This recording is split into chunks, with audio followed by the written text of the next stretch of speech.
তো বন্ধুরা, আমরা এই যে বড় মার কাছে যাব, লাইনে দাঁড়িয়েছি পুজোর ডালা নিয়ে। তো এবারে ভিতরে প্রবেশ করব। প্রচুর ভিড়ও হয়ে গেছে, লাইন পড়েছে প্রচুর। তো আমরা লাইনটা দিয়ে দাঁড়িয়েছি।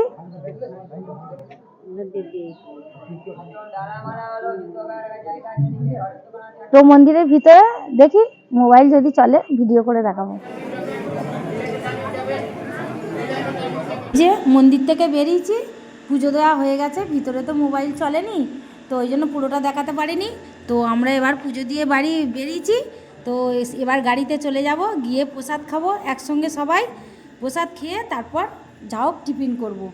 ভালো লেগেছে, খুব সুন্দর বড় মন্দির। তো বন্ধুরা, নৈহাটি বড় মার কাছে সবাই মিলে পুষ্পাঞ্জলি দিয়ে আর এই পুজোর প্রসাদ নিয়ে চলে এসেছি। তো বড় মার মন্দির থেকে এবার আমরা ফিরে যাচ্ছি। এবার নবদ্বীপে উঠবো, গিয়ে নবদ্বীপ থেকে মায়াপুর যাব, তারপর তারাপীঠে ঘুরবো। তারাপীঠ থেকে শান্তিনিকেতনের মেলা হয়ে বাড়ি আসবো। তো ওই ভিডিওগুলো তো দেখাবো। আর এই যে বড় মার কাছ থেকে প্রসাদ নিয়ে এসেছি, সবাই মিলে প্রসাদ খাবো। খেয়ে আর এখানে একটা বড় টিফিন ঘর আছে, সবাই টিফিন করবে। তো এবারে এই প্রসাদটা খাই, আর এবারে প্রসাদ সবাই দিয়ে তারপর টিফিন খাবে। তো এই গাড়ি থেকে নেমেছি, প্রসাদ নিয়ে খাবো। আর ভিডিওটা এই পর্যন্ত, সবাই দেখবেন।